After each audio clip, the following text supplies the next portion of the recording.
Hey guys, welcome to the channel. Are you someone that wants to like horror movies but finds them to be too scary, too upsetting, and simply just not fun? Maybe you're looking for something that's more generally palatable but fulfills the same horror criteria while also not being as disturbing as The Exorcist or the Texas Chainsaw Massacre. If this sounds like you, you're in luck because today I have a list of 6 horror movies for someone that doesn't usually like horror movies.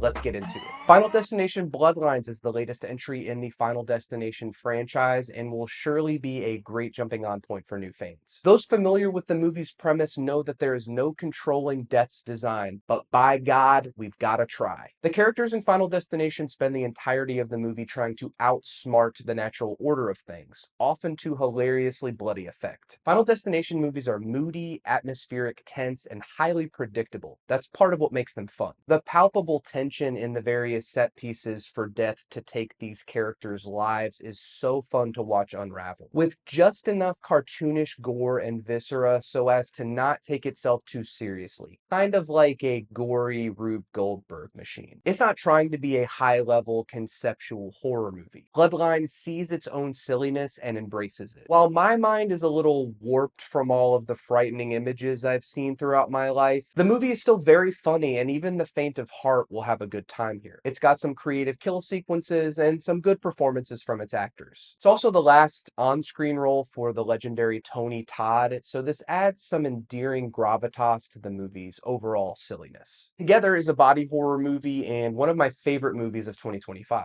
This movie is really fun to watch, especially with your significant other. It is a great movie for a date night, if you were wondering. Alison Brie and Dave Franco as the two co-leads have incredible on-screen chemistry, and the scenarios that director Michael Shanks puts them through is so satisfying to watch unravel. I also feel that the practical and CGI effects are not too scary for someone who's trying to get into this genre. And the movie also has a lot of horror baked into its ideas on the horrors of codependent relationships. The acting performances are the shining star of the movie, but its punchline ending will leave you thinking. There's a real sense of adventure to the stress and tension that this movie's story tells that makes it feel a little bit more like a thriller. Rest assured, it still fits the bill as a horror movie. Green Room is a 2015 horror thriller starring the late Anton Yelchin, Imogen Poots, Alia Shawkat, and Patrick Stewart. A young punk band shows up for a gig unbeknownst at a skinhead bar where there is definitely something sketchy happening in the green room. They get held hostage by the neo-Nazis running the bar, Patrick Stewart playing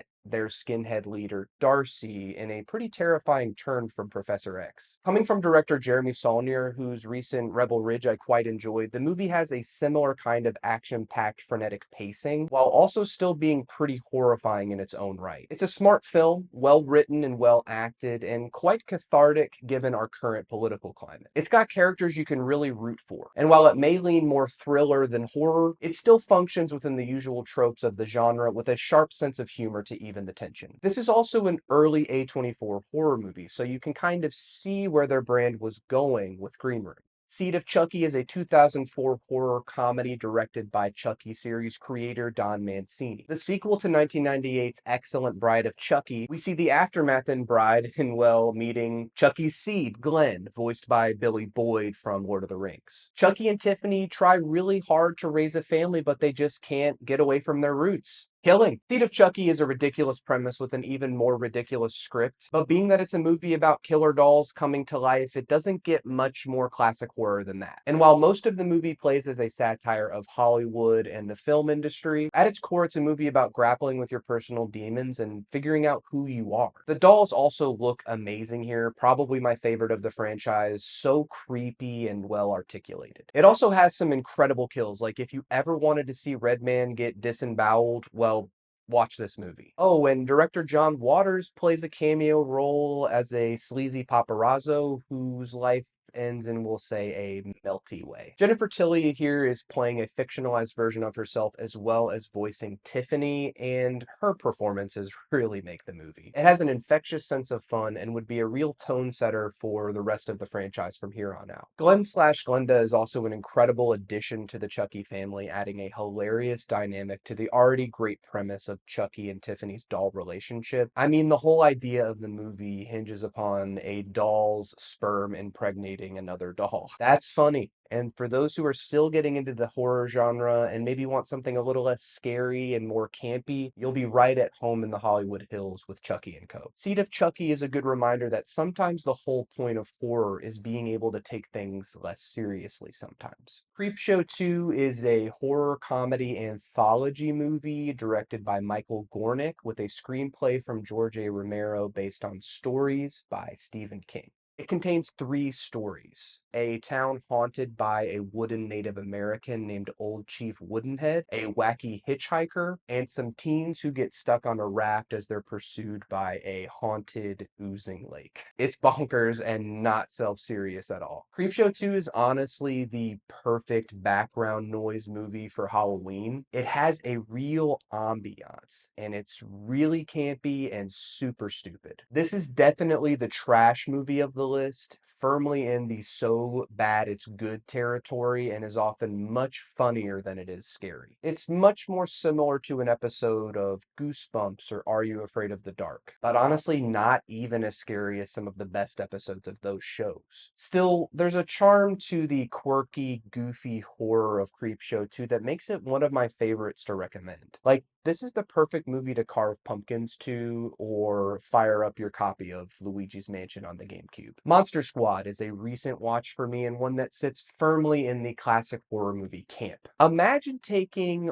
all of the Universal monsters, putting them together into one movie, having them be led by Count Dracula himself as they embark on a quest to find a sacred amulet and become rulers of the world. The movie oozes 80s charm and would go very well with a viewing of Gremlins 2, Critters, and even Fright Night. It's some pretty predictable child adventure flick action from here. Their squad of Universal monster-loving members consists of Fat Kid, who's actually known as Horace, typical preteen heartthrob Rudy, their leader Sean, who dons the most badass Stephen King Rules t-shirt, Sean's younger sister Phoebe, his best friend Patrick Rhodes, as well as Eugene and his beagle Pete. Basically, Dracula puts a hit out on Sean while his father, a cop, is chasing down these cases where a 2,000-year-old mummy has escaped from a nearby museum, or a guy down at the police precinct who's claiming to be a werewolf. It's super low-stakes fun, but it has all of that monster movie iconography that makes it a very comforting and cute film to watch. Their clubhouse, treehouse scenes where they meet up as the Monster Squad are my favorite moments of the movie, and especially so because of that giant Lucio Fulci's zombie poster in the background. Also, the Virgin plotline feels so 80s, but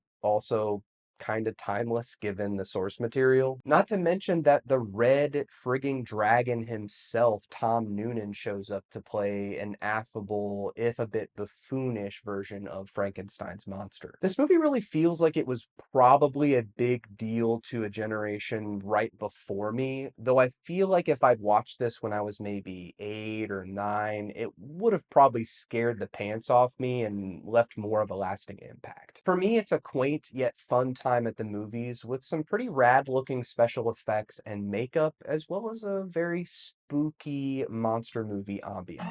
What movies would you recommend to someone who doesn't normally like horror movies but wants to give them a try? Leave your recommendations in the comments below, and before you go, don't forget to like this video and subscribe to the channel for more like this. Until next time, stay spooky, and if you're new to the horror genre and you're just getting into it, welcome to the club.